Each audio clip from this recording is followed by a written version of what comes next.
Having them locked out like that, mate, I'll isn't admit helping.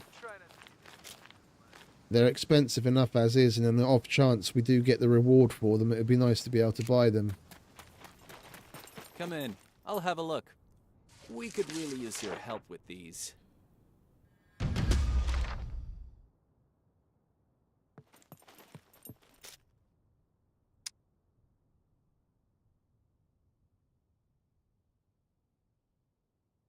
And even the reward prices are affected by whatever multipliers you've got in place. The emergency bandage pack shouldn't cost any more than $15.50, even with the worst reward, or $1,200 at the best reward. But the sale prices are all affected by whatever multipliers are there as well.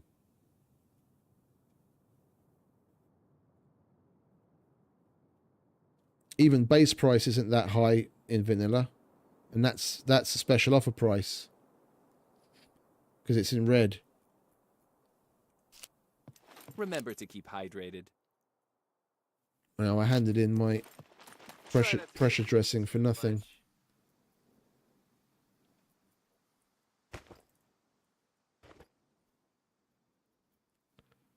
Yeah, it was bunkers that I wanted.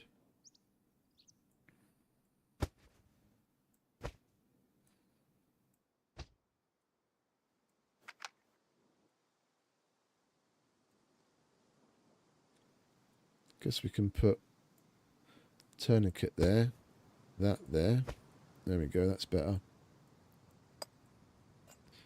I'm going to take it because gun logic.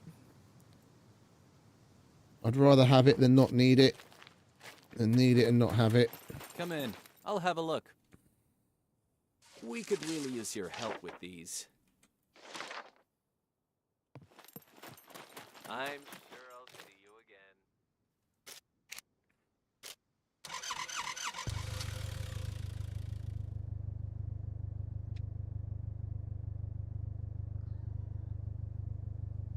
Right, kill box it is.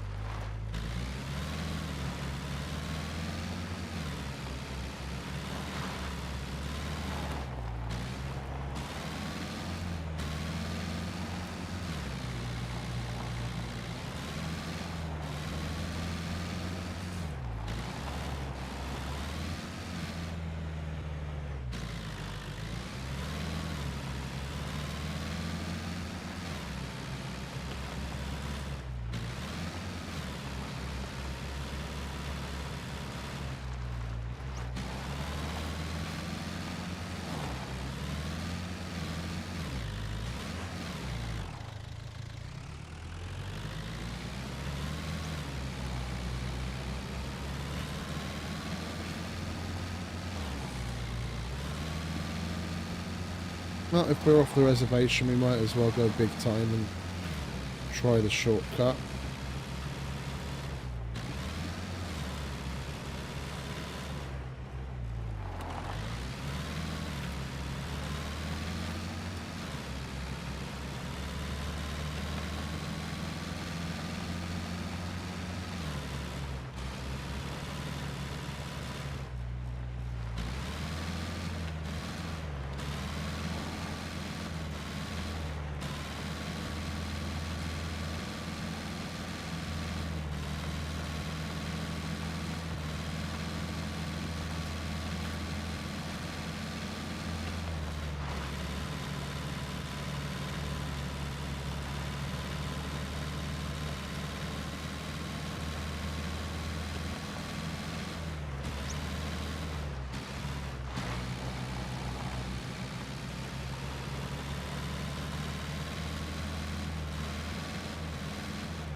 Right, nearly there.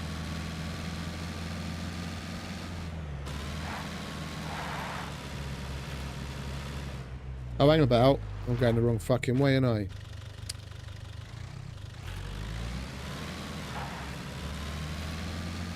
It's on the northern coast of this place, not the southern. It's on the opposite end of this bridge, not this one.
Jeremy recommended this place to me for killing mechs. That platform you can use in a similar way to the way Luth and the squad did it. And here you can get two. You get a 2-for-1. That yellow one and the black one you can get to come up to that platform and shoot at them in the same way. Now, if we ever do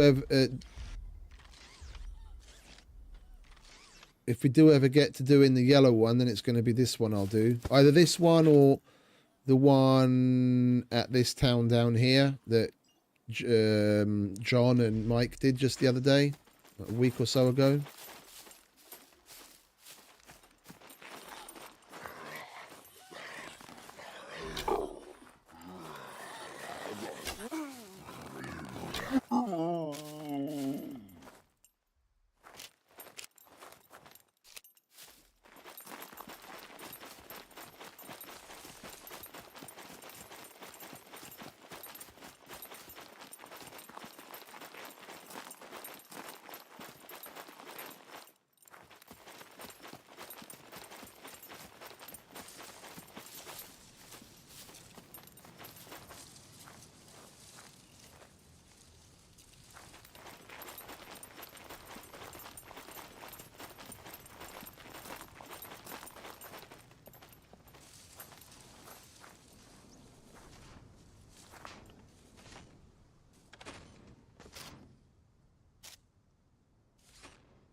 Oh, is he already moving away again?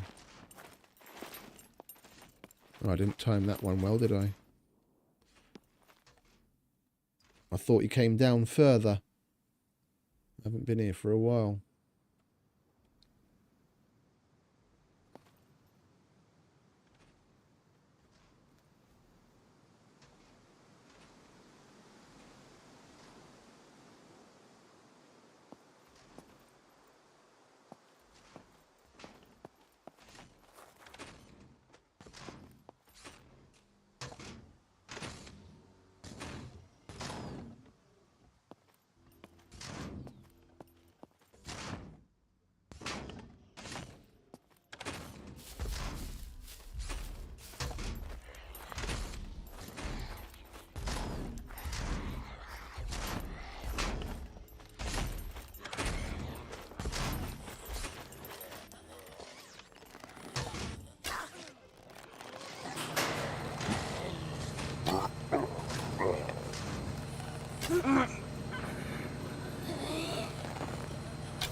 Puppets everywhere.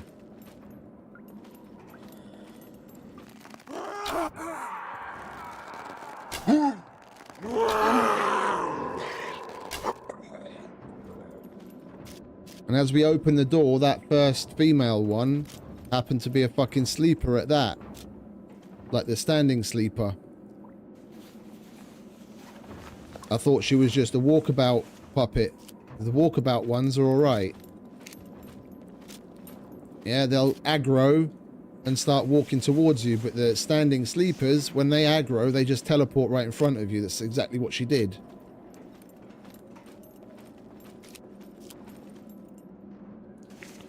Thought she was going to get us.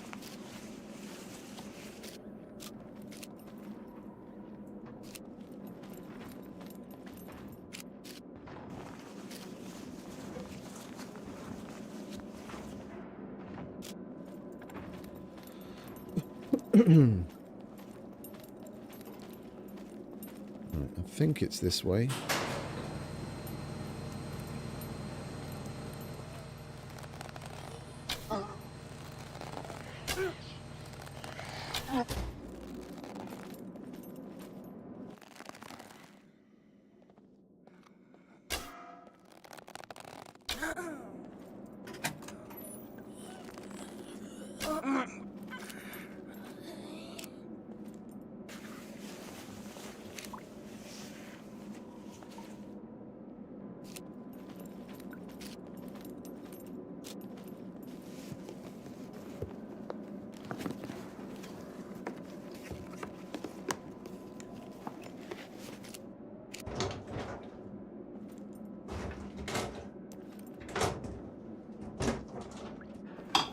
I'm giving the game every opportunity to give me as many yellow screwdrivers as possible.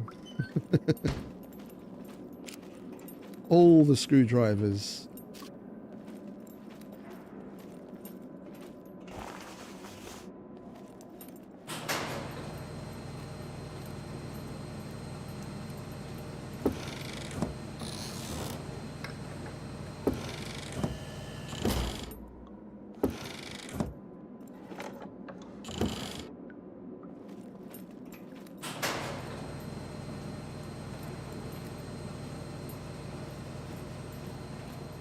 I'm just going roughly by memory. I'm not sure if we're even going the right way. I don't know. We aren't, obviously.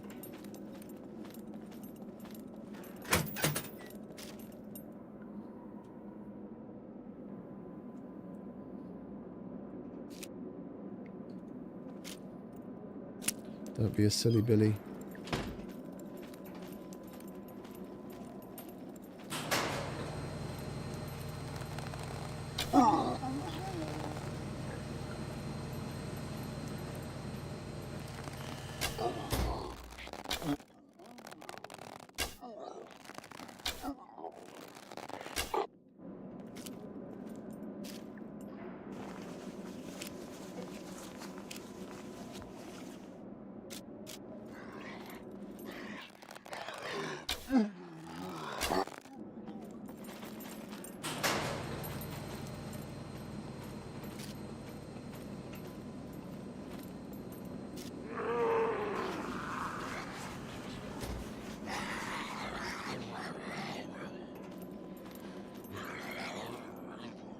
Becker sounds like he's right on top of me.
Let's see what Pooh Fairy gives us, shall we?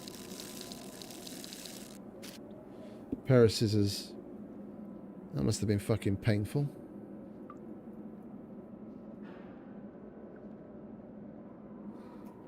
Wait, did we even bring our scissors? Oh, we did.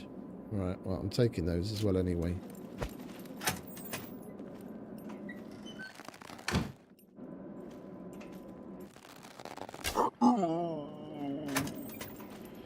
I'm just going to check SCUM map in a minute. We're wandering around this place.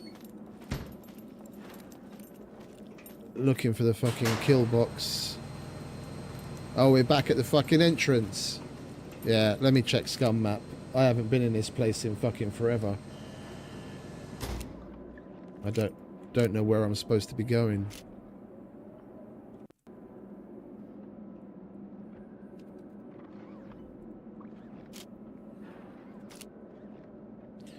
Plans. A0. Entrance.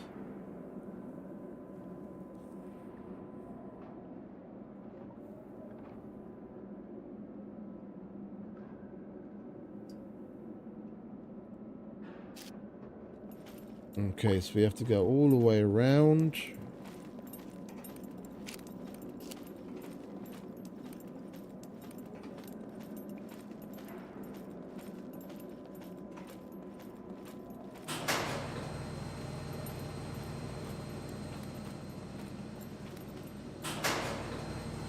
Down this way.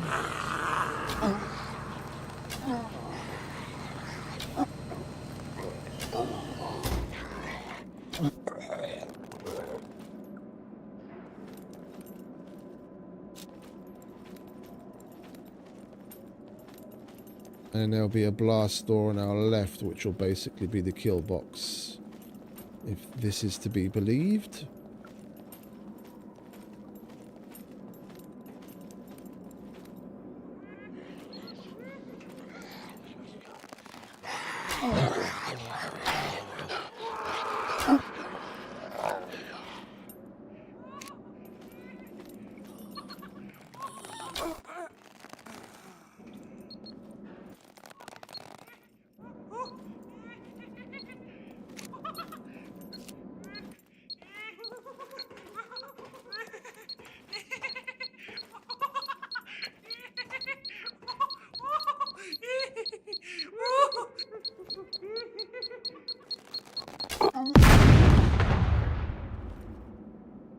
All I saw was his toes.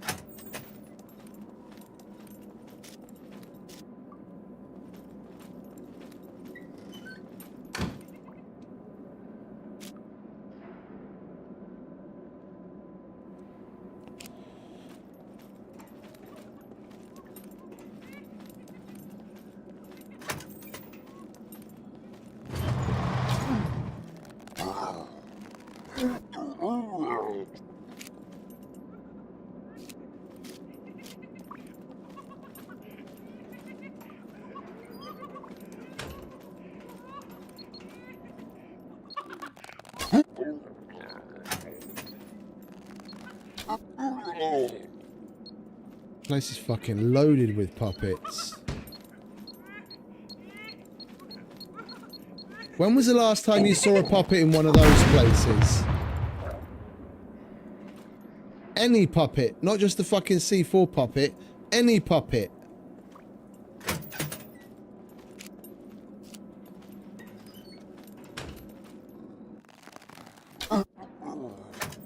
What is up with this place?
I'm not leaving him there. We've got to lure him out or fuck something. I'm not leaving him in there to then have wandered out here after we do the kill box. Or be standing right there in front of the kill box door when we're coming out.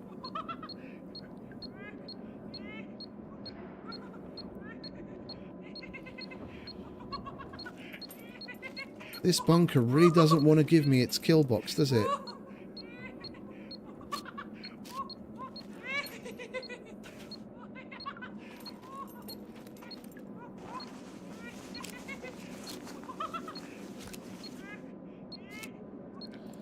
Give me something I can throw.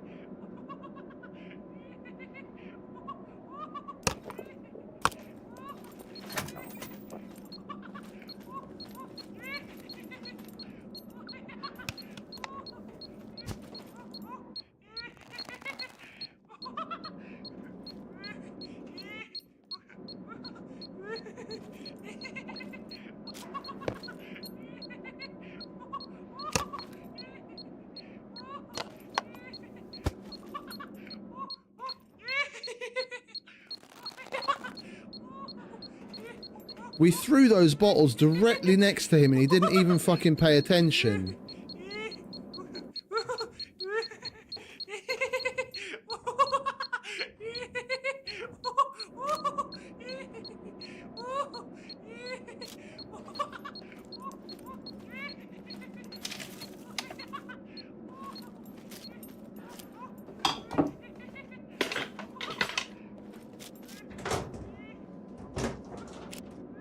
Oh, we need that. Another good pick. Come on, wander forward. There we go, good boy.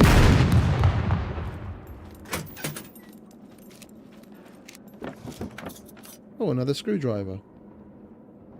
Don't mind if I do.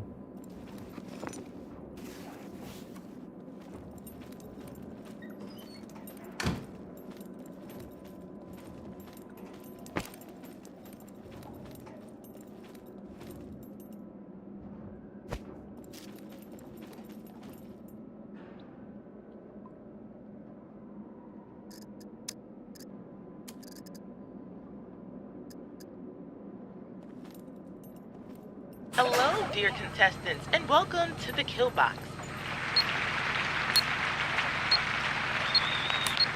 If you're wondering why that's the name of the show, Get your eyes in gear. I'm sure you'll find out.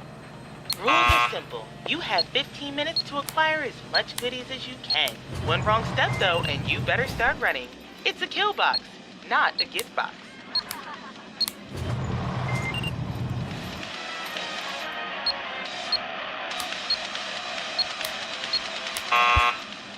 That was a mess, that one.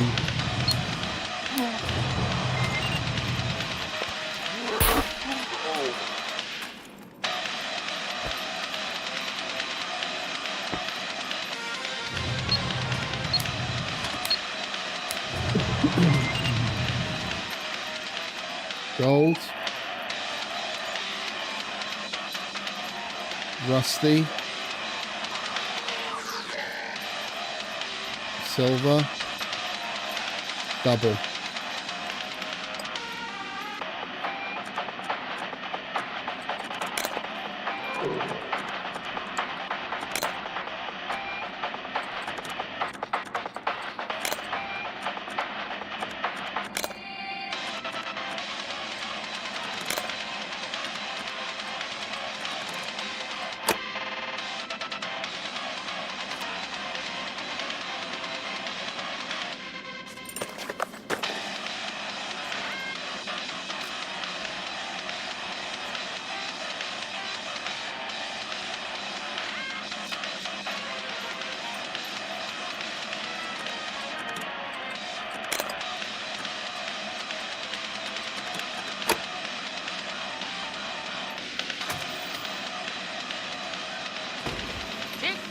tock, tick tock, tick tock.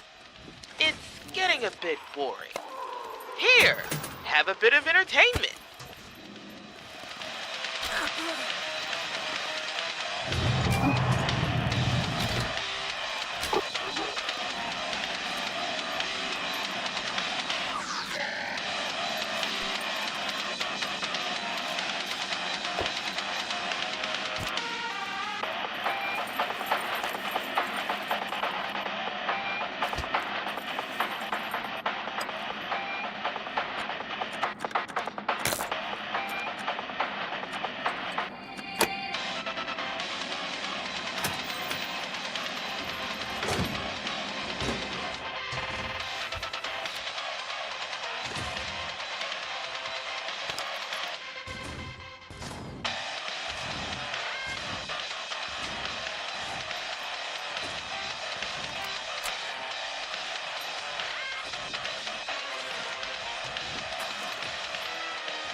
Over.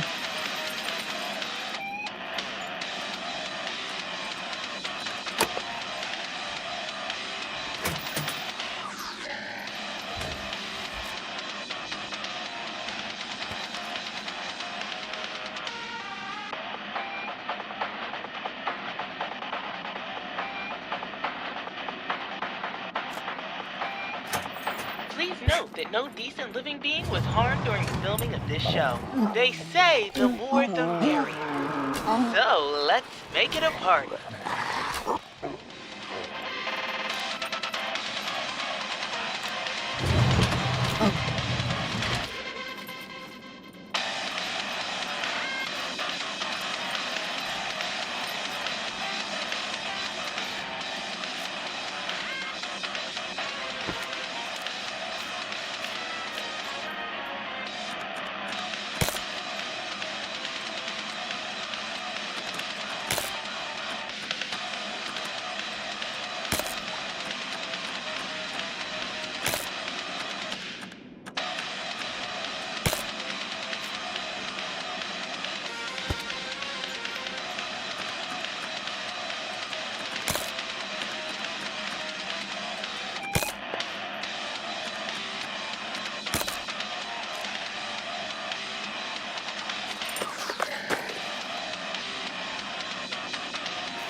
The Killbox is brought to you by the Tech One Corporation. It's getting a bit boring. Here, have a bit of entertainment.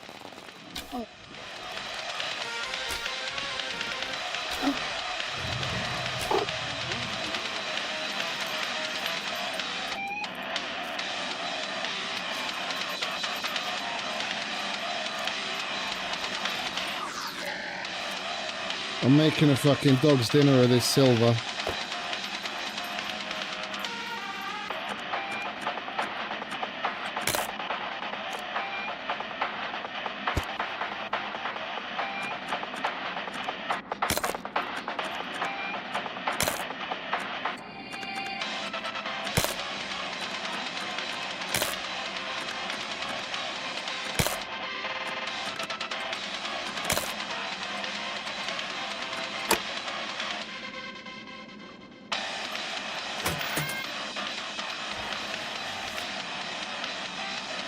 Completely useless AT4.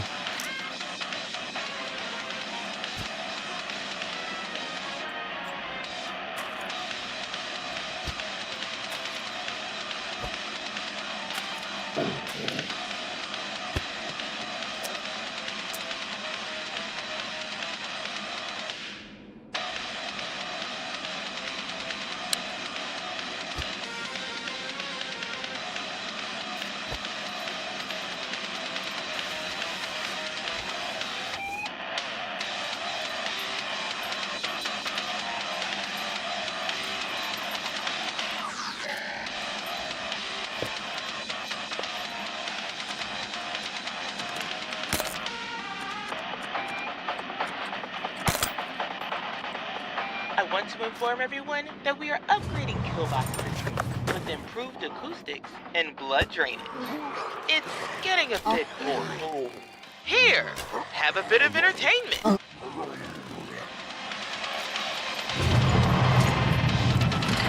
I'm going to give the gold a couple more tries, but I really don't want to be using more screwdrivers than what I have already. I'm going into the extra yellow that I brought with me that I only brought as like a backup.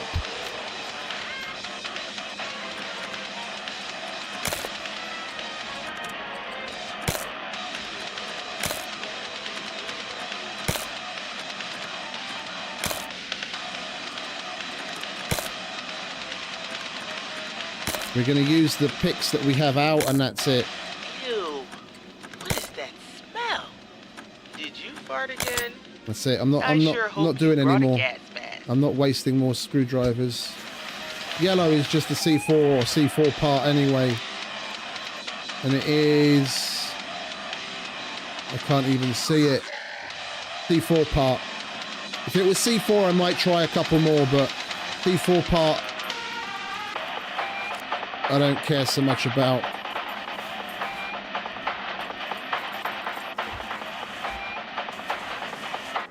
C4 parts we're getting off of puppets that we're diffusing anyway.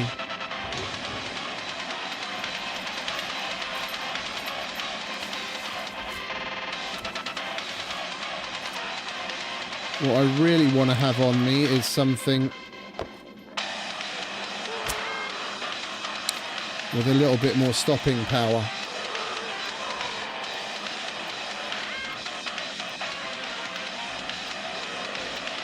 We've got a horde's worth of puppets outside. Remember, all contestants on the SCUM Island came here voluntarily. They volunteered as soon as they chose to break the law. They say the more the merrier. So let's make it a party.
Seconds left.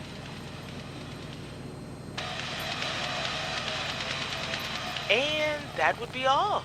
The only thing left here is a swift and painless death provided by our lasers. I highly recommend it. 10 seconds mark. 5, 4, 3, 2, 1.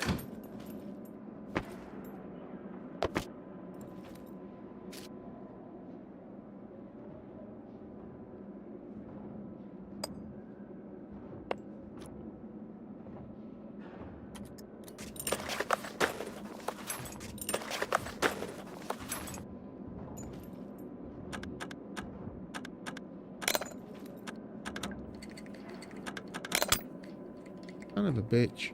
It was a decent haul. It was a decent haul. I should have looked into the cage sooner. If I'd realised it was just a C4 part, I wouldn't have even tried.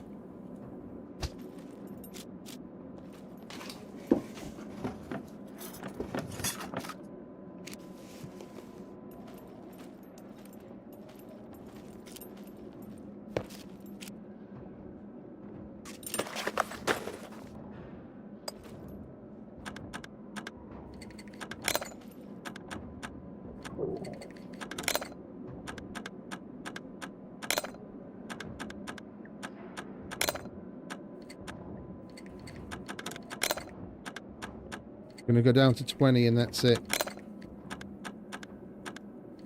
Right. I already used 20 more total than I wanted to.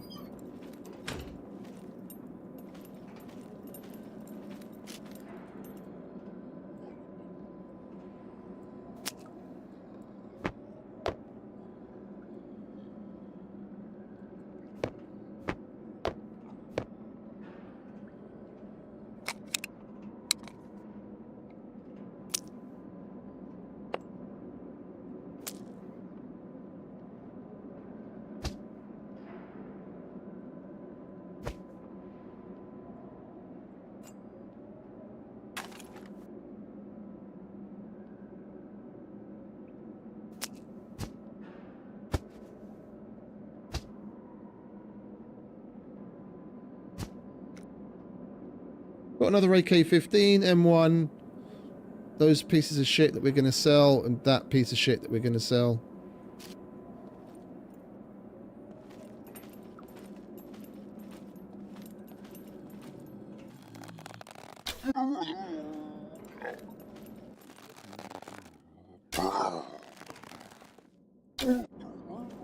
When we were inside, I could hear the puppets outside just going absolutely crazy.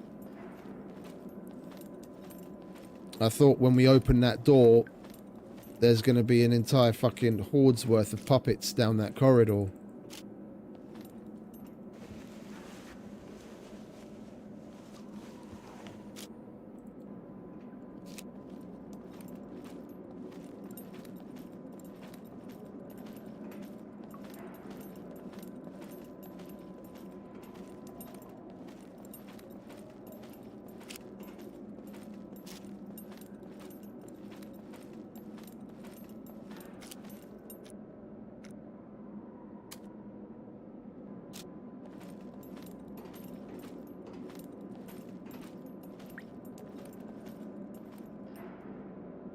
Which way is out now?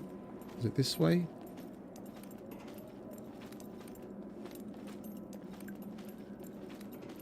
Yeah, I think it's this way.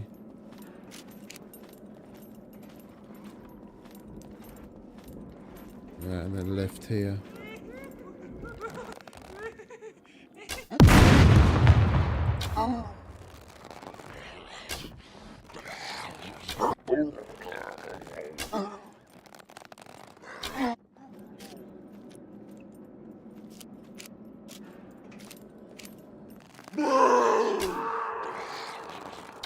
You see, we did trigger a horde.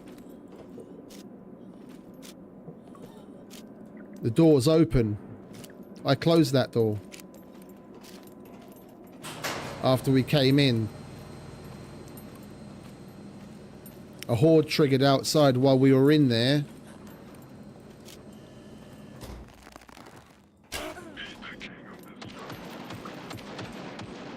A horde triggered while we were in there and they came in.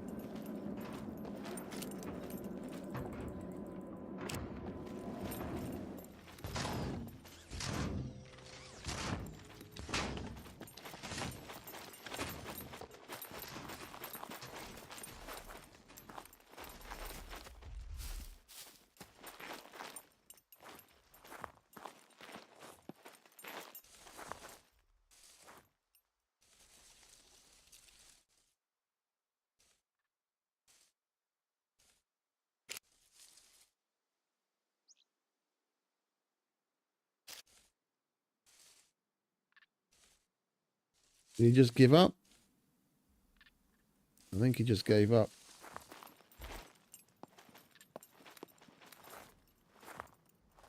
Okay. We should be alright to run out and leave then.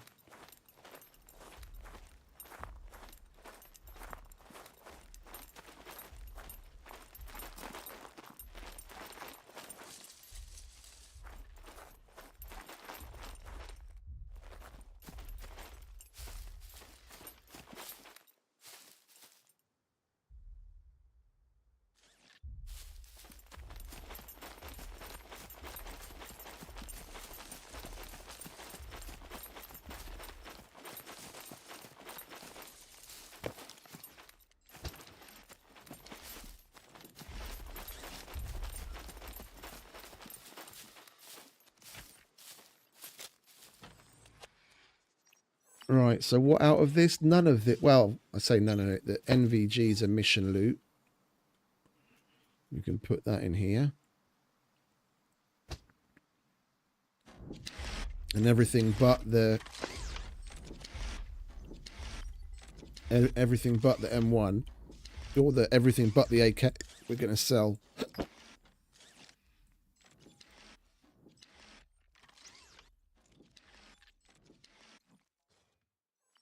Unfortunately, we get the experimental sights in that kit, and you can't use those as the mission item. Where when it asks for M1 sights, you have to hand in the other version. I'm gonna sell that. Sell that. We'll keep the 30-06.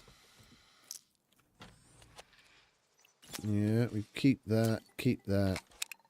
Get rid of that. Actually, we're going to keep this stuff as well. I forgot that's a mission. The 939's a mission item. I'm kind of kicking myself now. I shouldn't have loaded that asphalt. We had 3 boxes worth.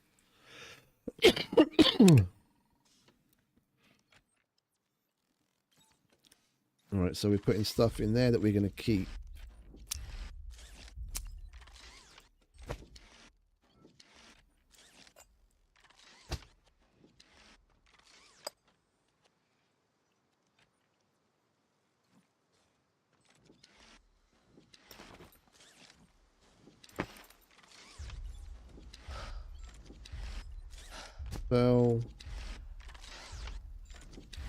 So.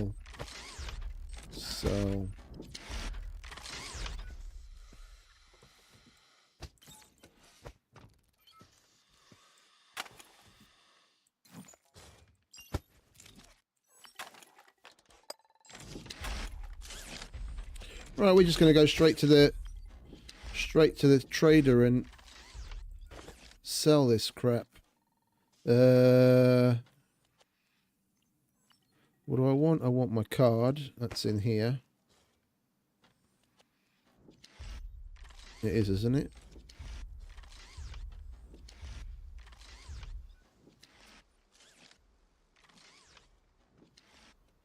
I'm going blind again. Oh no, I put it there, didn't I?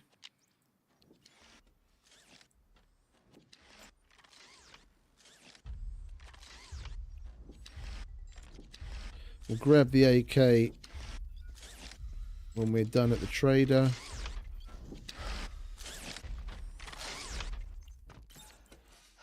Okay. Let's go to the trader and make some profits.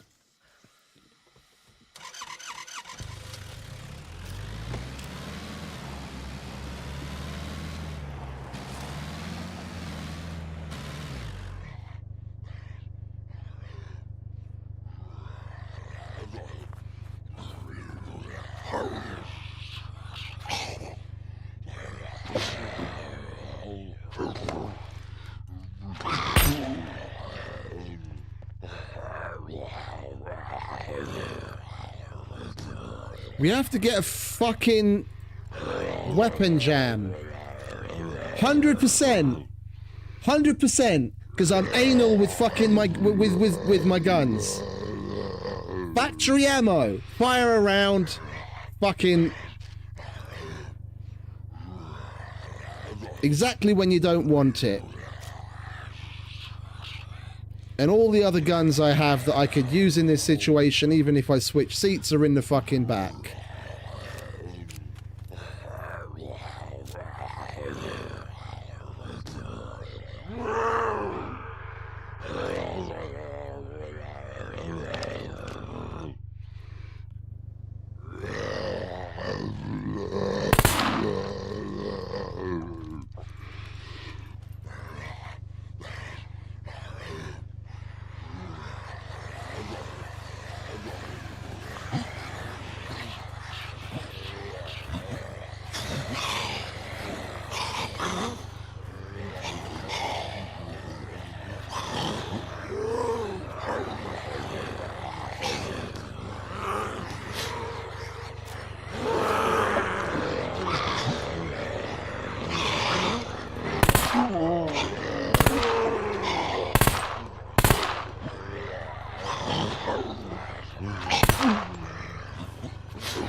I can't kill him because he's behind the fucking armor plating.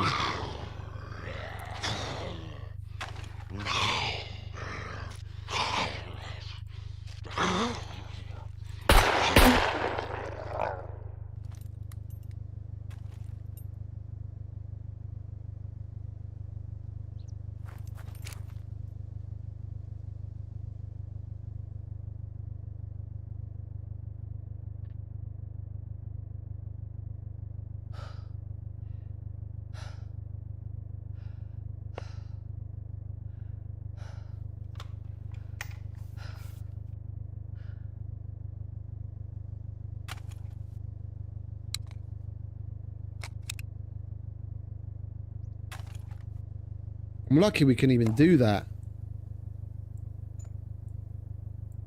Like pulling the boxes out of the fucking car while we're in it and all that shit.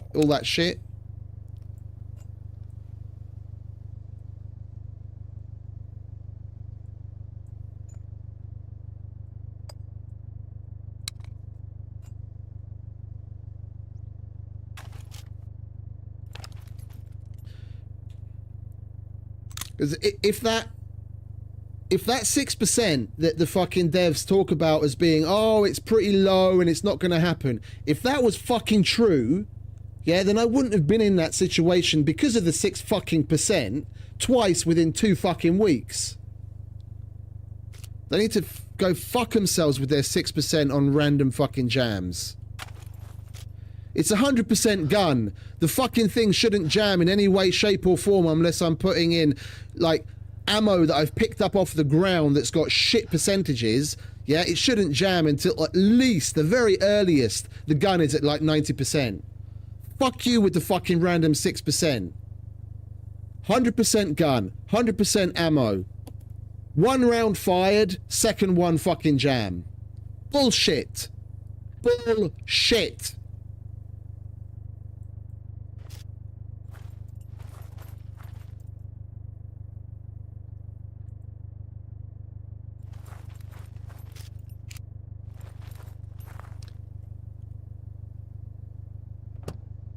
Either it's more than 6% or I'm one of the unluckiest motherfuckers in SCUM to date.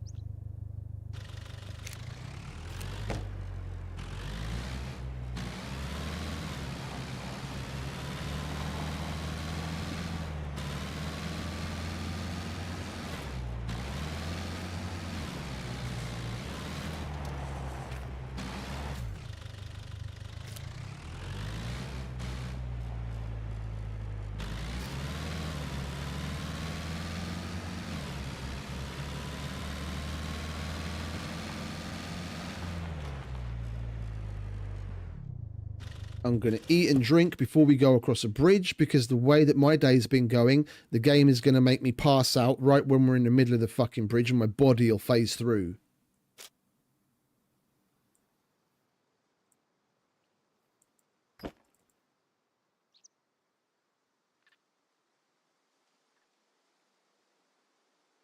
We had MREs.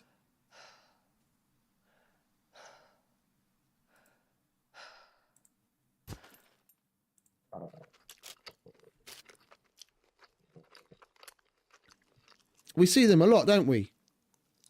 We see them a lot.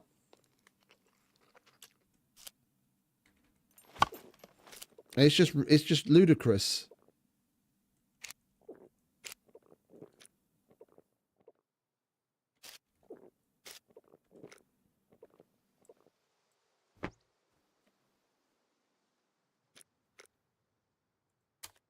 Yeah, and I'm medium handguns and rifles. And before we were here, we were on a meat grinder. And there my handguns is advanced. So if the skills factor into it, yeah, then I should be seeing even less. But no.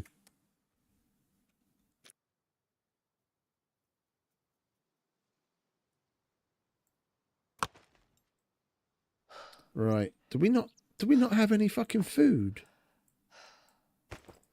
I could have sworn I still had like at least 2 MREs.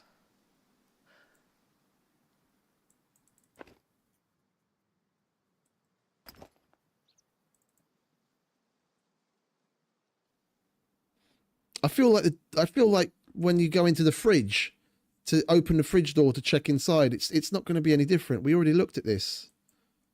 There's no MREs in it. Let's go and buy some.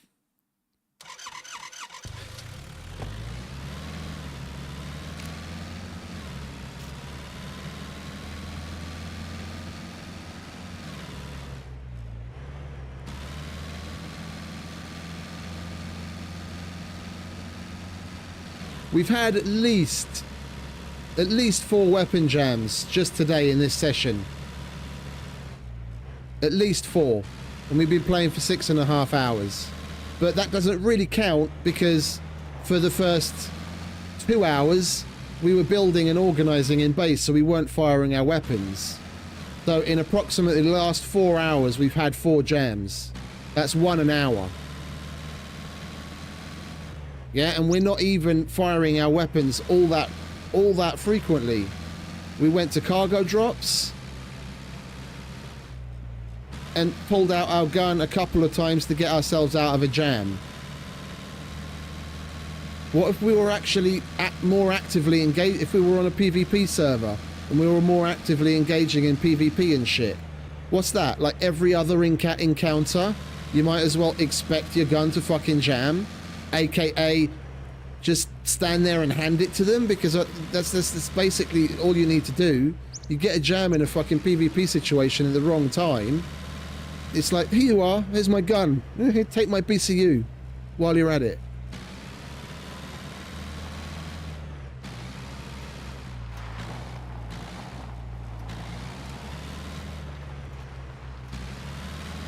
It's the reason why I use the block. It's the reason why I use the block. Out of all of the pistols, including the revolvers, yeah, it's one of the most reliable. And like the M9 was one of the least reliable. And now the block is all we've been using lately, and I seem to be getting as many jams with this now as I used to get with the M9. And the M9's a flaming piece of shit.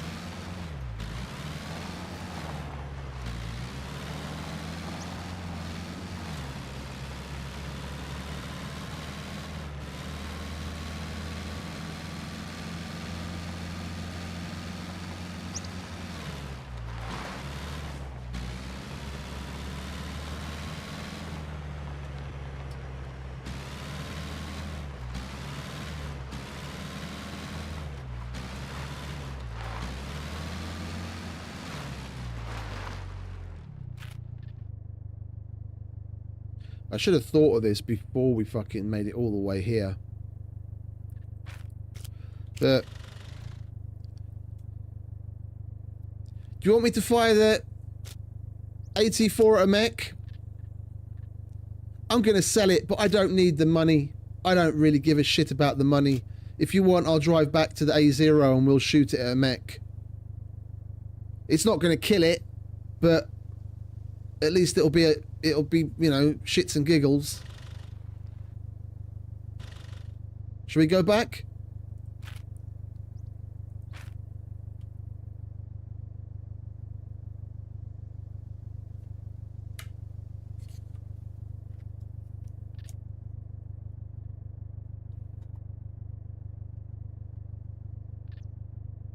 Anyone else?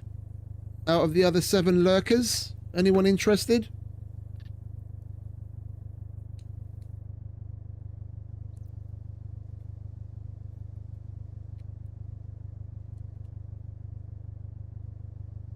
I haven't fired one of these in ages.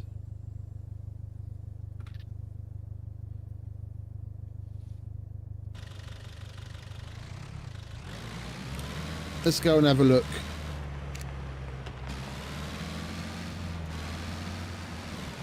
We'll fire it at the yellow one,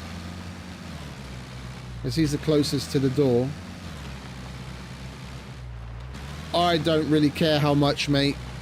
We're not going to get more than $2,000 for it.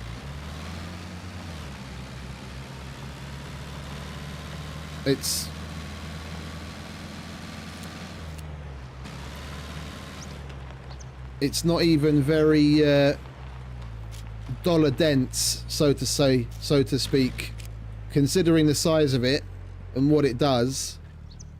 Yeah, there are smaller items that go for that you get more money for than that thing.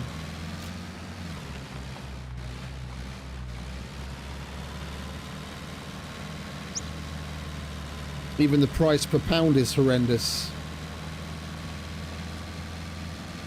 low. We've got over $200,000 and we're barely spending money on anything. I don't really care about the money. And I mean, we've got a whole bunch of other shit we're going to sell. We're going to sell the Asphalt and the Vintorez, the M1, bunch of the mags and what have you. And we've easily got enough quests outstanding that when we complete those, we'll probably get somewhere in the range of another 20 grand anyway.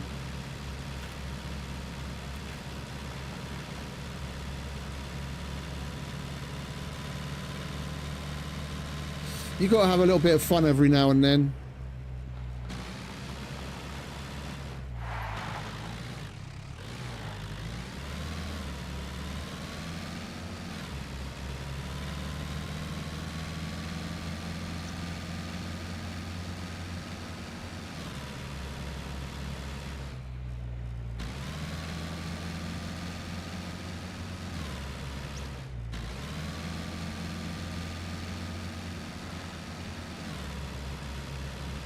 Mr. Mech, I'm coming for you. Like, if the AT4 Heat was more true to life in what it does, then for something like, let's say, a yellow mech, if it were down to, like, shot placement, it shouldn't really take any more than 2 to take a mech down. But the way it stands, even the yellow mech, it takes something like 8 or 9 AT4s to take them down. And the black mechs take like 11, 12, something like that.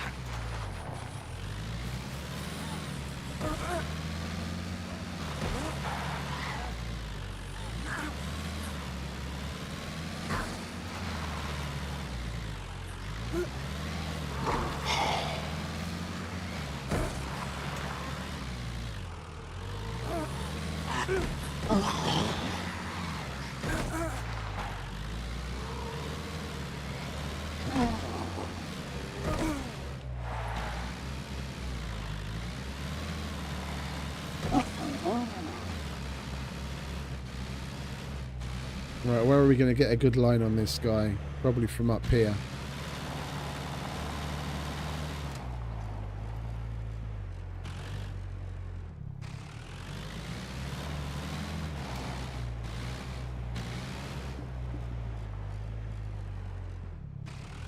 Well, we definitely don't want to hit the fence instead of him. I know, we'll do it from up here.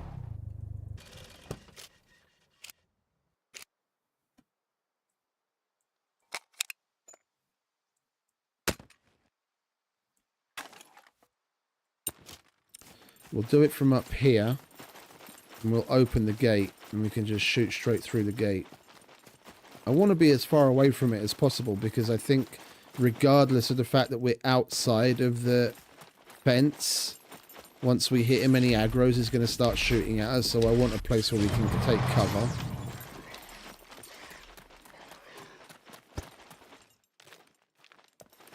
And I don't know, like, I haven't fired one of these since they added the horde system, so for all I know, that the sound from shooting it is going to be loud enough to trigger a horde, and then we're going to want to get in the car and fuck off as quickly as possible.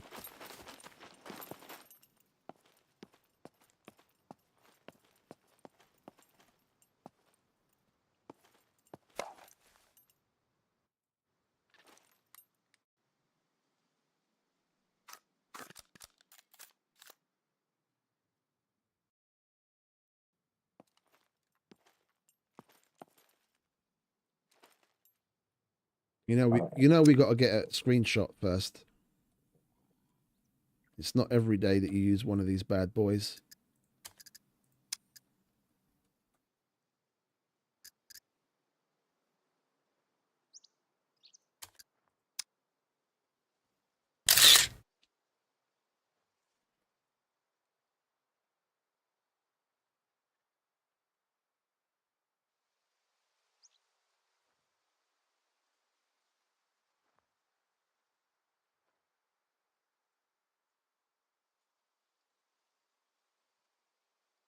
Wait for Mr. Yellow Mech to come back so we can get him in the screenshot as well. Get his close up. There we go.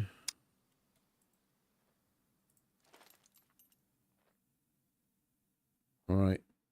We're going to wait one more round.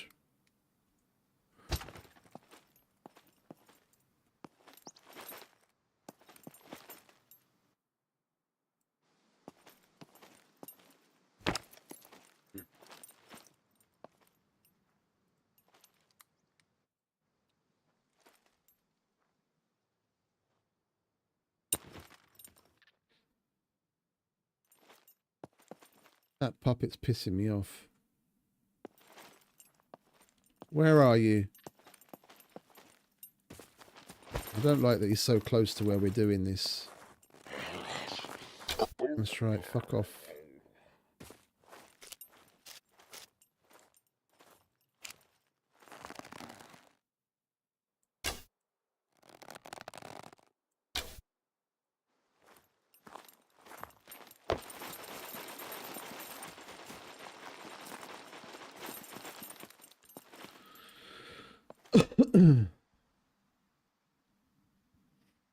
After all the shit that's gone down today, I want to be extra careful. I don't want any motherfuckers around me. And I'm going to take all the precautions I feel I need to, because today the game just seems to want to fucking pummel me. Fucking jam after jam, getting stuck in the car in weird situations, bunker weirdly packed full of fucking puppets.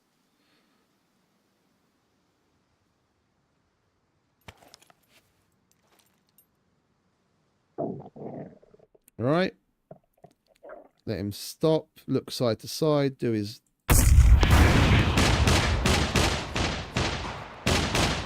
Jesus Christ, that thing was fucking fast. Told you.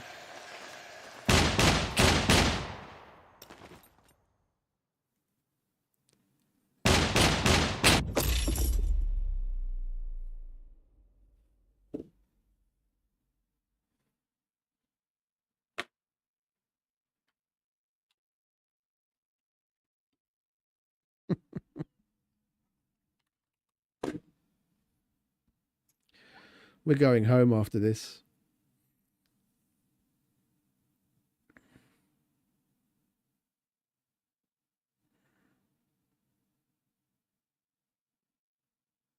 The mech, mate. The mech. That's why I fucking tried getting as far away as possible and get cover. But I obviously didn't have good enough cover.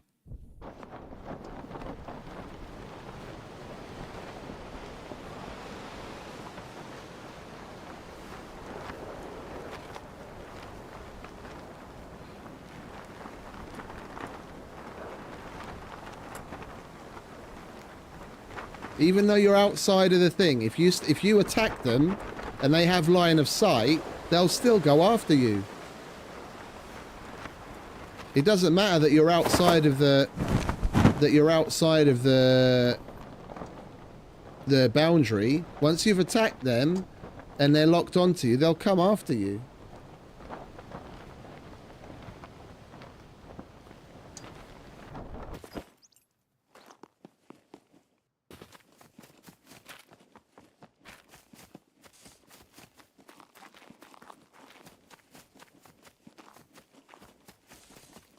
No, it doesn't matter, mate. It doesn't matter. It doesn't matter. I could have been twice as far away. It still wouldn't matter. If you've aggroed him, especially if you've shot at him, even if you're outside of the boundary and he has line of sight, like up to and including like 150-ish meters, he's going to shoot at you.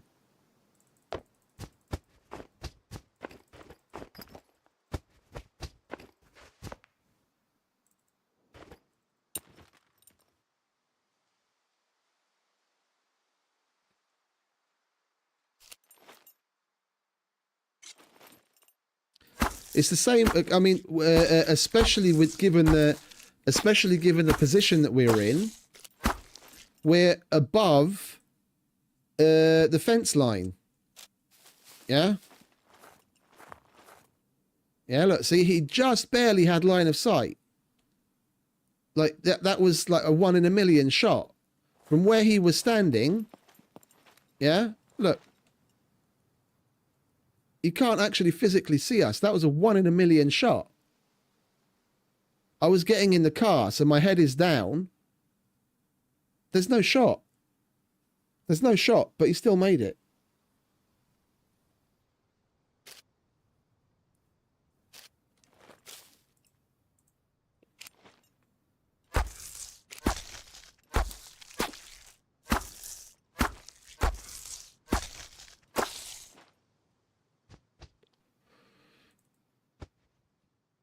That's more sausages for me.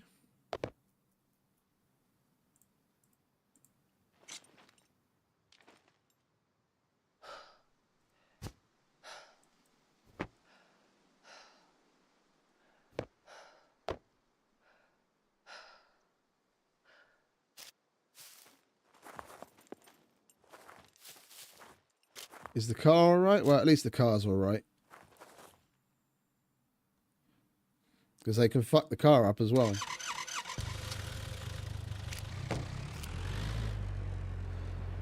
I'm taking that because I want to see if the trader will actually give us money for it.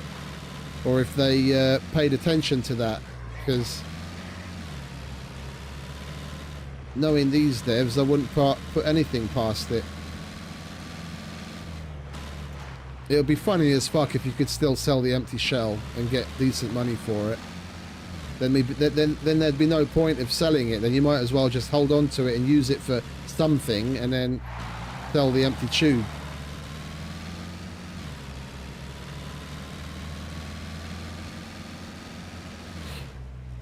But yeah, like what I was saying before,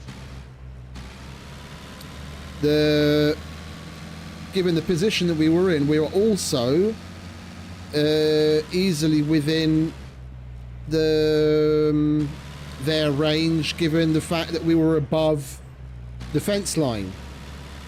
Like, you know, when we're driving home and I take the little scenic route underneath the power lines and you drive past the airport and then you're going up the hill, the mech triggers, yeah, even though we're like nearly 100 meters away, if not more, and we're outside the fence, is because he's got line of sight on us while we're above the top of the fence line. And that happens at a number of different places, this place included, where we just were. There's a whole bunch of bunkers where you can, even though you're outside of the fence, you can be above the top of the fence line, within its sight line, and it'll still shoot at you. That's what a lot of people don't know.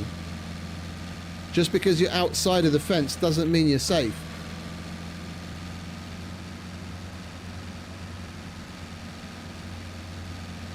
Especially once, if they aggro on you when you're inside the fence line, he'll still come after you outside of the fence line in a lot of different circumstances. Yeah, this car just doesn't want to stay on its fucking wheels today. It just doesn't want to stay on its fucking wheels.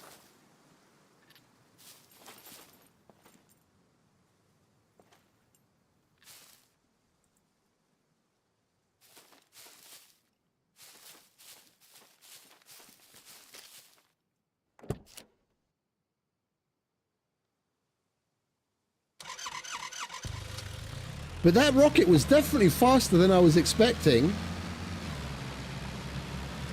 That was damn near instant over that distance. It was faster than an RPG, that's for sure.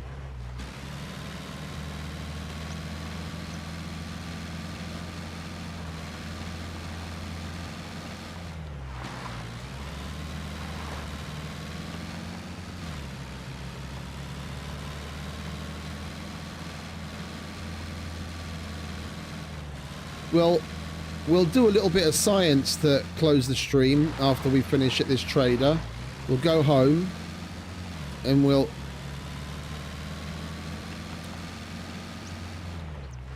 I don't know if we should do it on single player or I hop onto the test server. It's got... I'm like... I'm curious.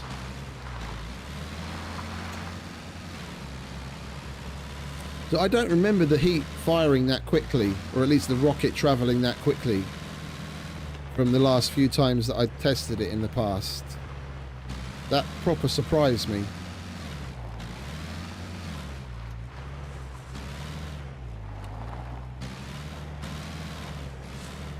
I want to test something, see if anything's changed.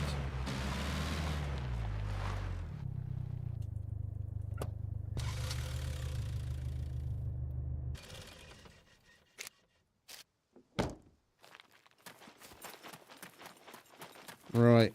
Common. Stranger, Take all this shit off my hands, would you? that thing registered? Kidding. You're Nobody kidding me. cares. I can still get $2,000 for it even though I've used it.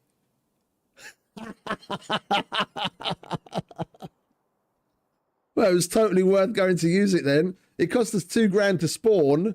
So, you know, we're only making $130, but still, had we not died, that was totally worth it. Totally fucking worth it.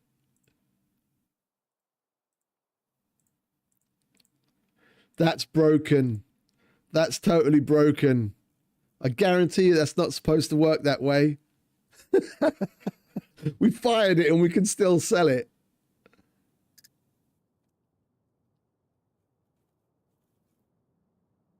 Right. Give me my monies.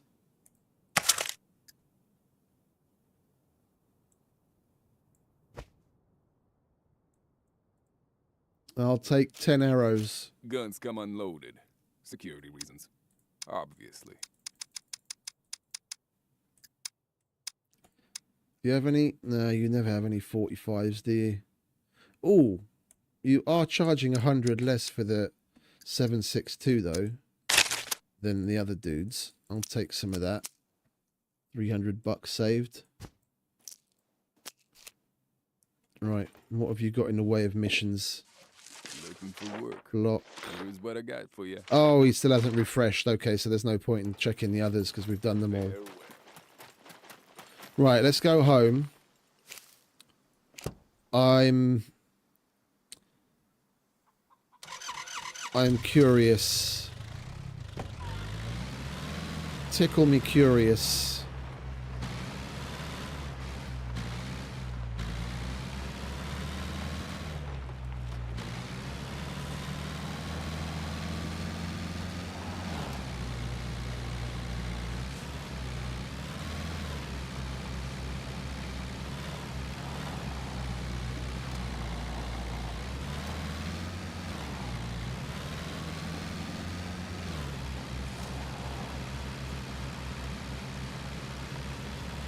I should have checked how much he'd give us for it before we fired it.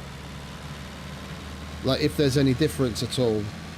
I kind of doubt there is, because $2,000 is kind of on the high end for what he'll pay you for certain things anyway. Other than like the M82 and 50 BMG, there isn't all that much that he'll actually give you more money for.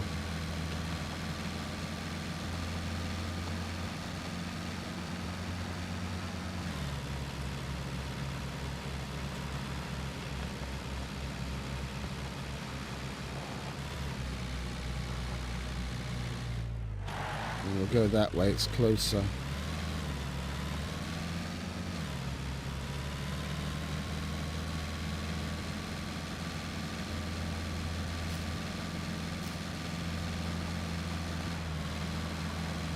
That was funny. That was funny.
I think we'll do it on a test server. Problem with doing things in single player is there's so many other variables. Things can differ between multiplayer and single player in the weirdest ways that don't really even add up. I think we'll just go on a test server.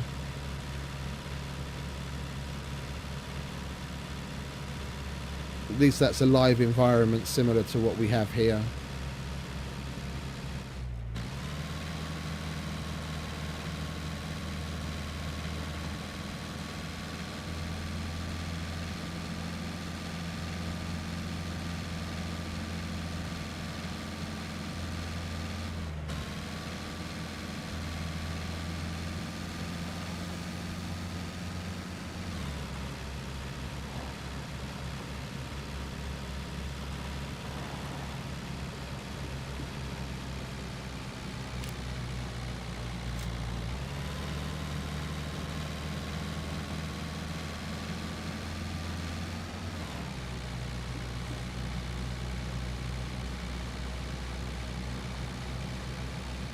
Right, nearly home.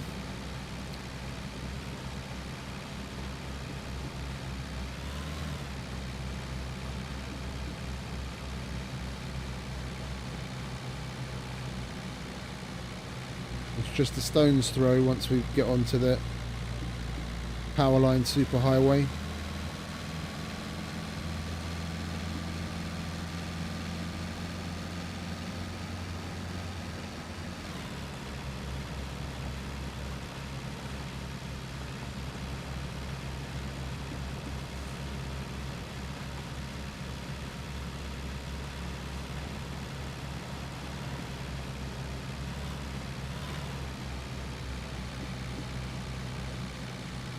Now this is the area that I was talking about, like coming up ahead of us.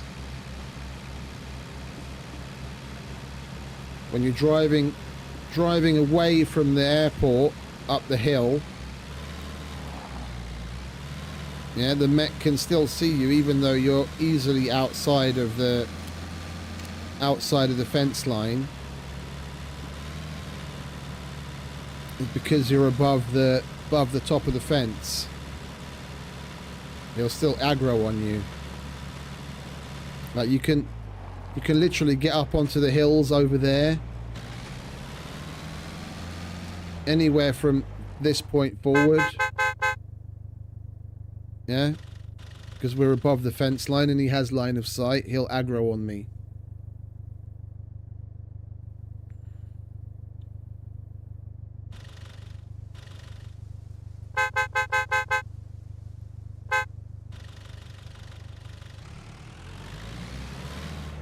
I think we're...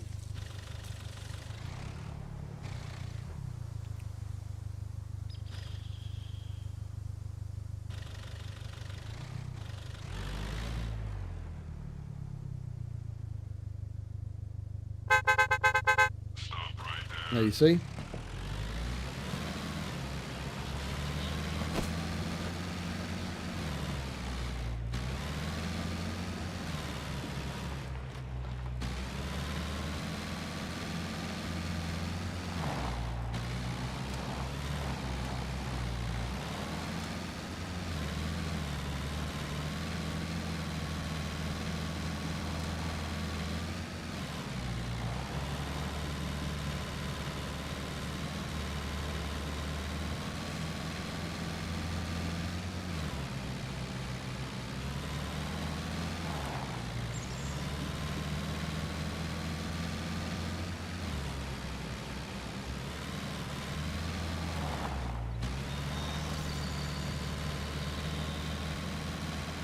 It's a good thing we live right by the gas station.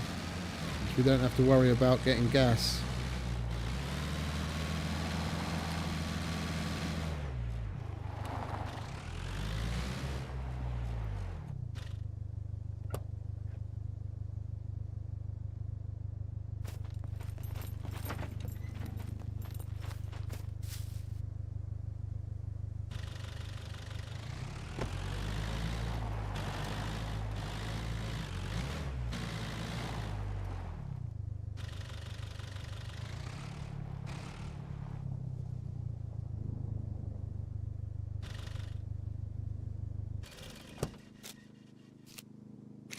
Right.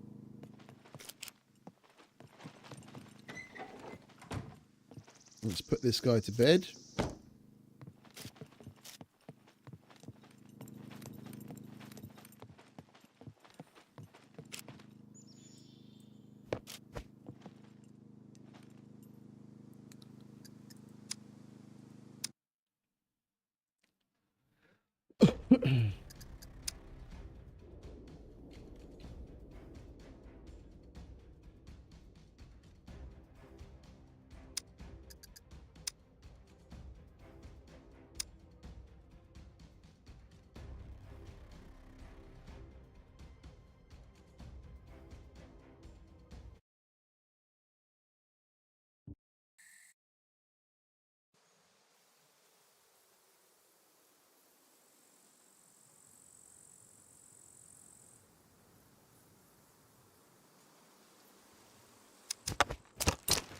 Welcome, welcome.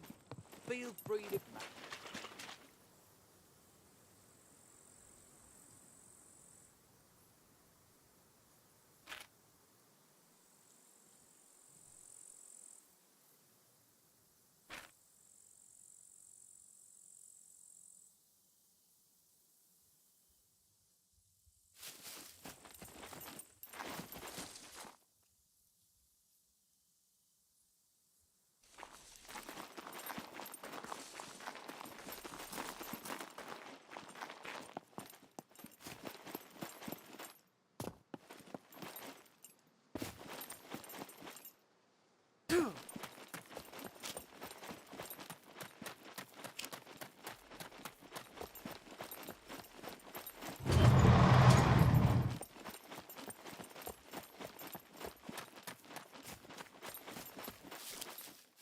Do we have a firearm? We don't need that, do we? We don't have a firearm. Because if we cause the horde over there, we're definitely going to cause a horde here too.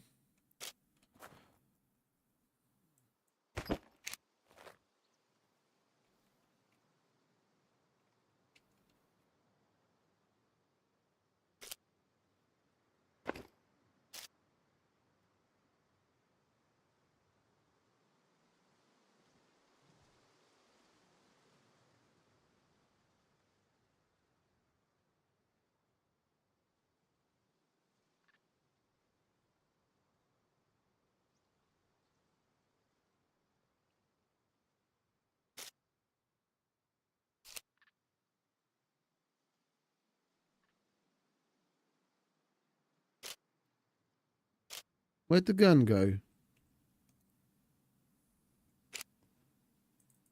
That's weird. Must be in the ground.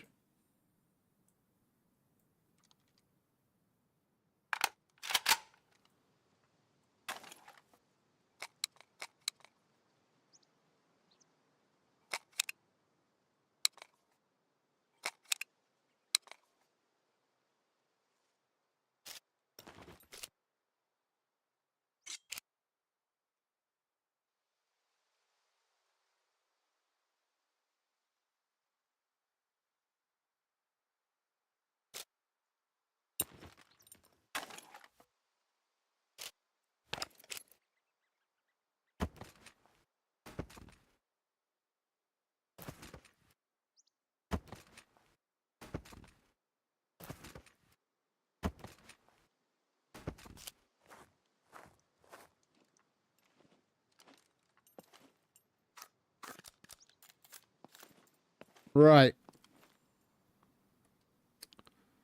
Let's see how many. If they haven't changed anything, it should take somewhere between 7 and 11. I don't remember the exact number.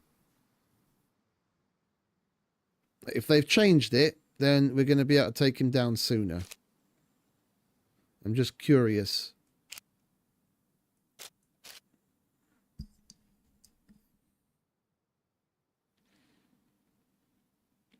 For the yellow mech, as far as I remember it, the RPG, because that's stronger, it should be 5. And for the black one, it should be 7. And it's somewhere between like 7 and 11, maybe 12, just to take down the yellow with the AT4s. I'm kind of hazy on the numbers, but I know it's more. But we're here. And we're going to try and fuck him up. Do you want to hurry up, mate?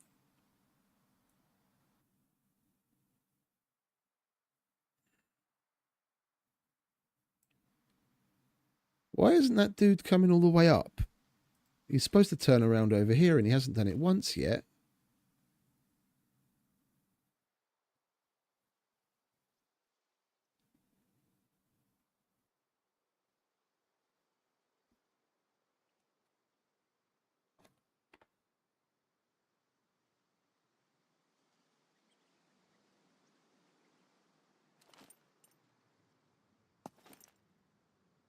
He's just going back and forth over there.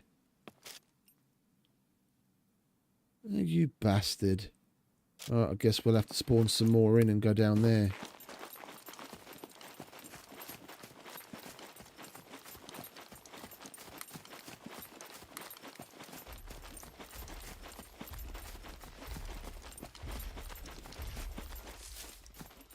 What gives?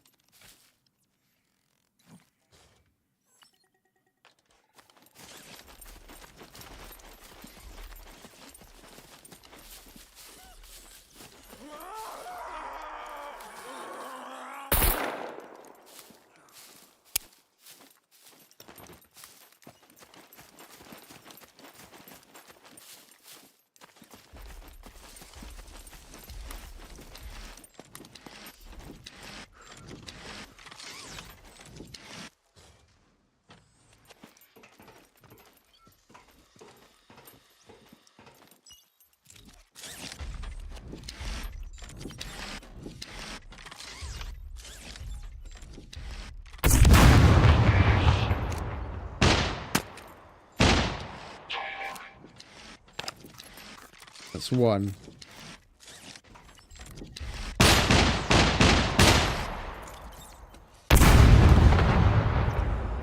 I think that hit right in front of me. And I didn't die. Right, so that doesn't count.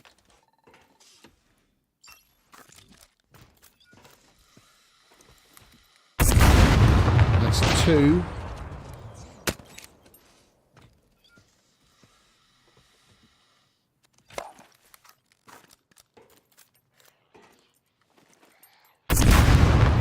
Three.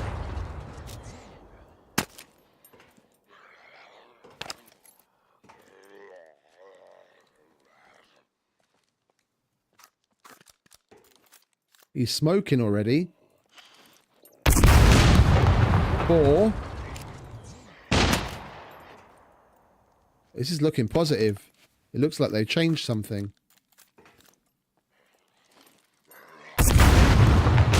Five.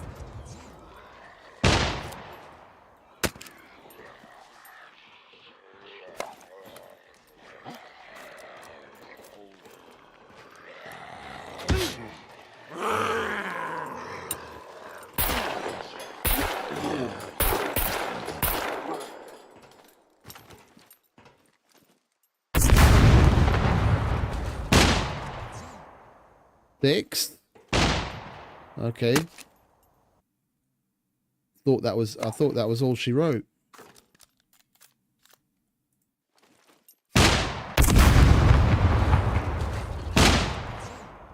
Seven. And they haven't changed it. Animations are just a little different.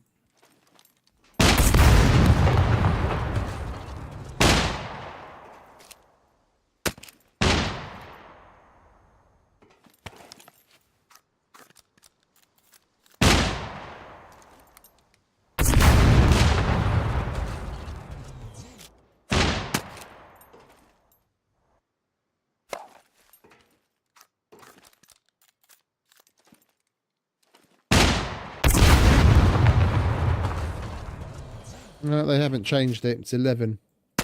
1, 2, 3, 4, 5, 6, 7, 8, 9, 10, 11, 12. Oh, wait a minute. No, that one's still included, isn't it? Yeah, there's more here. Hang about. Let's move these so we don't get them confused.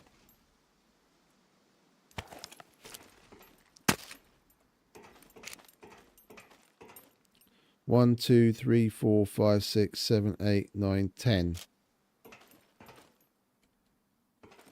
So they haven't changed it. For a minute, when I saw him like buckling at the knees on those other shots, I thought maybe he was nearly dead, but that's just part of the animation of him taking damage.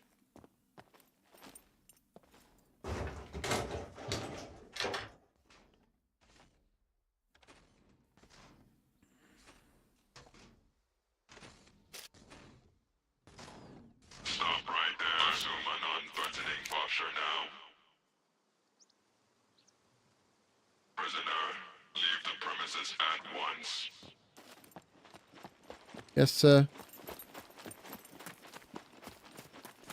Got to listen to the big guy.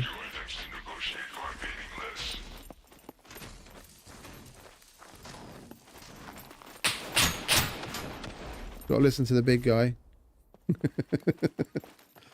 Right, where else are there yellows?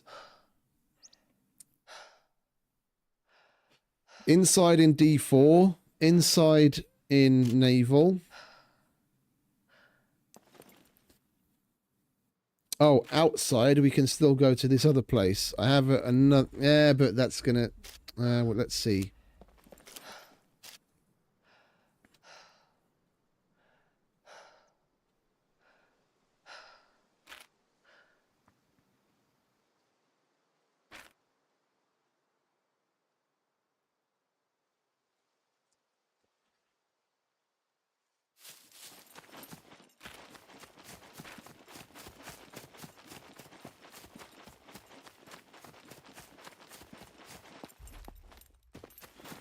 The problem with this part that I want to test is that we'd have to wait for him to de-aggro and walk all the way around every time. Because for those that aren't familiar, before all the abandoned bunker changes and all the other changes, when killing a mech didn't even really mean anything outside of bragging rights to be able to say you killed a mech, because you didn't get anything from it. You could kill and we only had yellow mechs at that time. You could kill the mech with 60 slugs from a shotgun, but only if you shot it on the nose. And we were basically shooting him like full frontal here, so it's more or less the nose. So we've done it from the front. I want to see what happens if there's any difference. If we hit him on the back, which, if you ask me, is really the kind of place that should be his weak spot. Like in between his guns on the back of his head, which we can get at from here. But then we've got to wait for him to de-aggro and walk all the way around and get there again on every fucking shot. Yeah, he's going to stop at that corner, and then we've got a good line on him.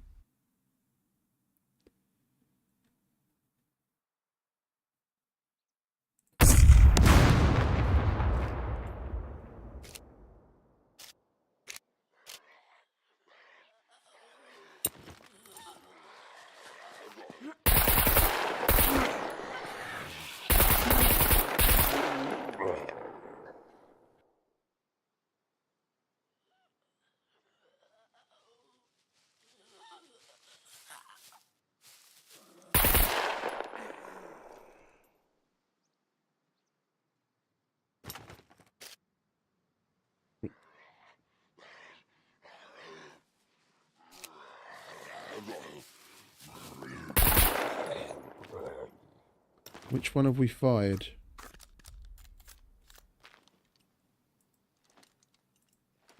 You can't even tell the difference. Wait for, wait for.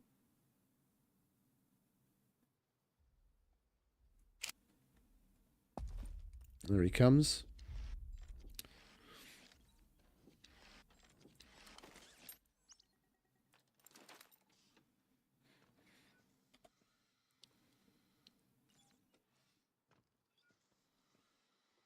We'll get him as he's walking away. The missile is so fucking fast anyway. We'll line it up. We'll...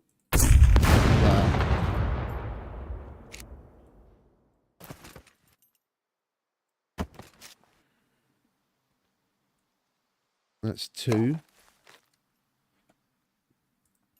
Yeah, if you ask me, for a yellow, it shouldn't take any more than 2 or 3. The fact that it takes like... Well, actually, we counted off 10 there, but we'd already... Did we already fire 1 at him? No, but we put that down on the ground in front of us as well. But... anyway, we can go back and count how many were actually fired on the video. I counted up 10 empty ones. Let's call it plus or minus 1. More likely plus. So it's 10 or 11, depending on what the exact count was. But it's still too many.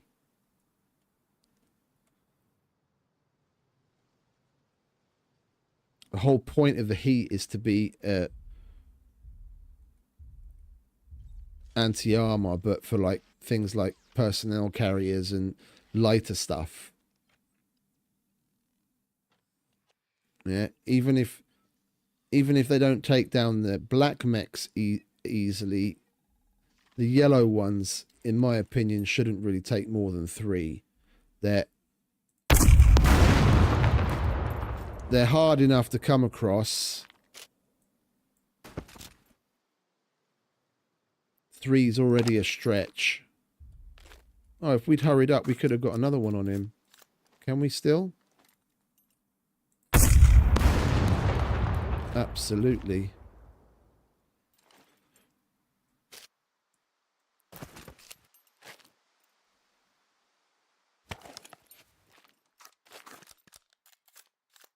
Where's he going? So what have we fired so far? 4.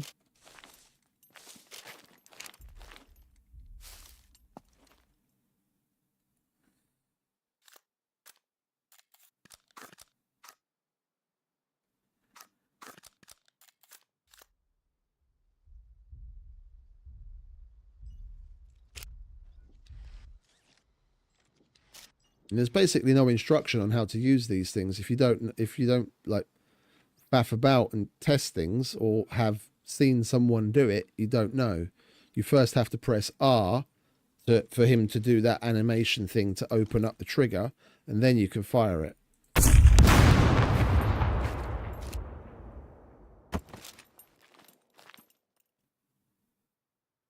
Yeah.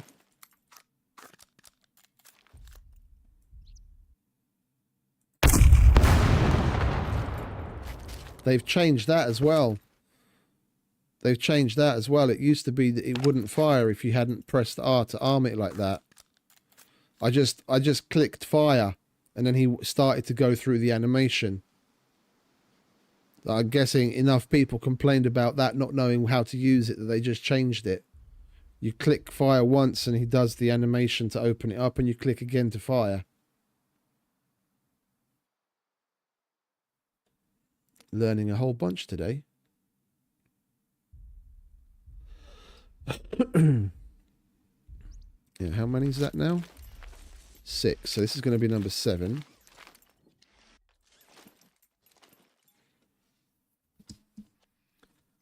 And either the distance is making a difference, because with bullets, even distance make a difference. The closer you are, the more damage you're going to be doing. Or the fact that we're only shooting him every so often. No, he's smoking. Yeah, click once. Yeah. Oh, could have got him again then. No, he's smoking. Yeah, so what was that? That was it, 8. And we spawned in 10. Let's spawn in 1 more, so we've spawned 11.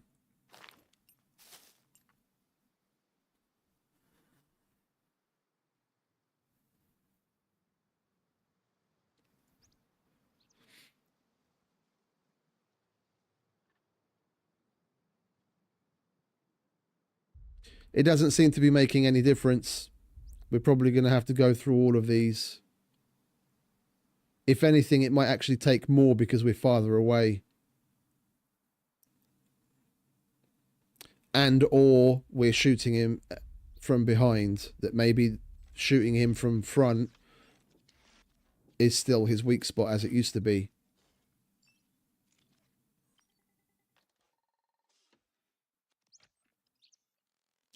But this seems to be a good spot, generally speaking.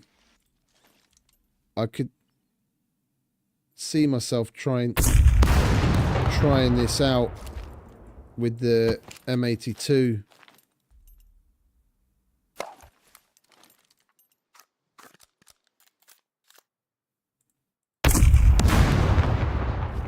Yeah, he's on fire.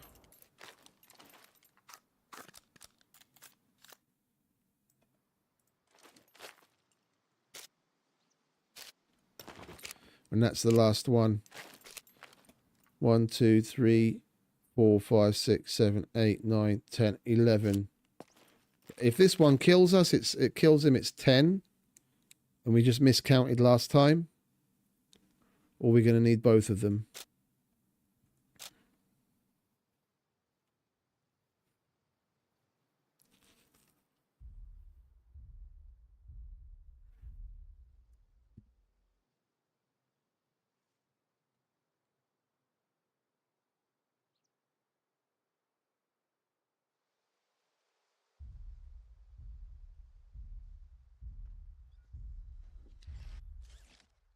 But like his lights aren't even yellow, let alone red.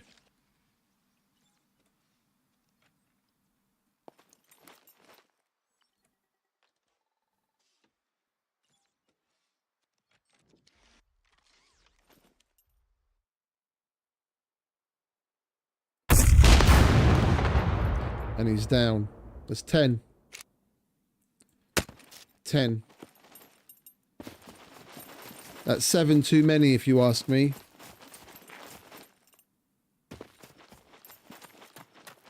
And it doesn't matter whether we hit him from the back or the front.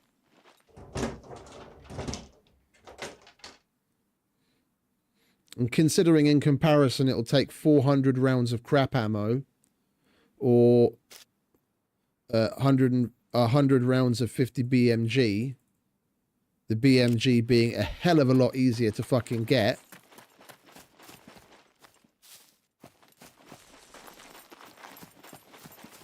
If you're in a squad and you're doing abandoned bunkers and going into the Brenner Armory and you're doing kill boxes and the like, yeah, it's totally not unheard of to be able to get together multiple M82s.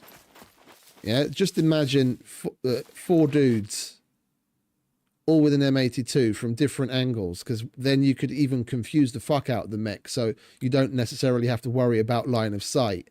If it's well orchestrated, you just have people firing down the line, 1, 2, 3, 4, and then you start again.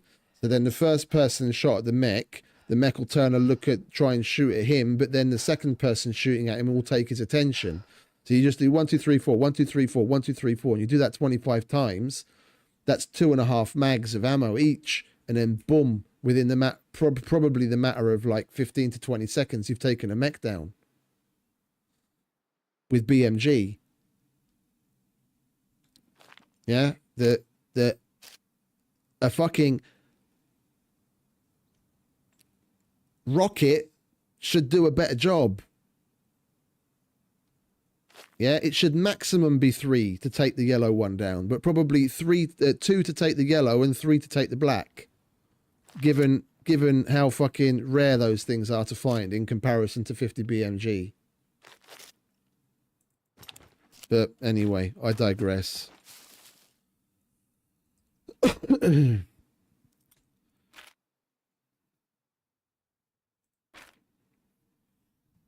going to call it a night there, fellas. We had some fun pissing off a mech and were successful in a kill box, and we've got plenty to look forward to tomorrow, because we've still got the 2 abandoned bunker key cards, and we don't have as many screwdrivers left as I would have hoped. But if we do similar tomorrow as we did today, go on a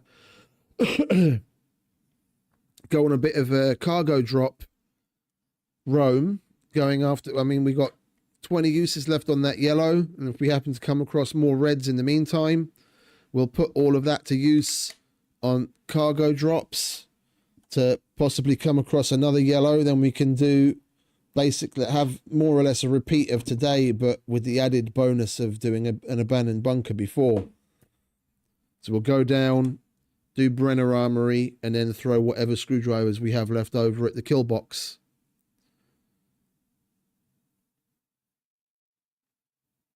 I'm hooked on doing abandoned bunkers. That's my thing. Like when I got into the practice of doing kill boxes, I was the same way. I just wanted to do them constantly, just non-stop. And I'm kind of the same way now with the abandoned bunkers. Now that I got the taste for it, I just want to keep doing it over and over and over and over again. But anyway, we've got at least 2 to do. So 1 for tomorrow and 1 for the day after. So I'm going to stop waffling because I'm on my shift now and I really need to take a look at the handover email my colleague sent. I'm going to say goodbye and adieu. Thank you very much to everyone that hung out and put up with my shit. You have a wonderful rest of whatever it is where you are. And I will see you next time. So until then, ciao.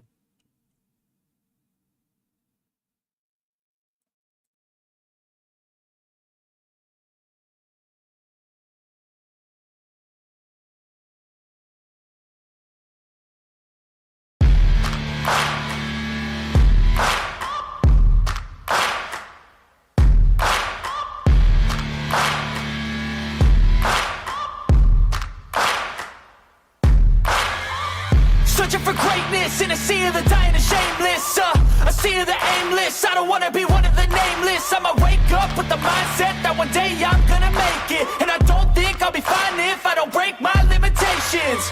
Don't try to stop me, I exist to write my own story. I'll make it a decision if I want some peace or if I want the glory. Don't want a life that is complacent or possibly boring. Just want a life that is worth every day exploring. My whole life I just wanted someone who would notice me.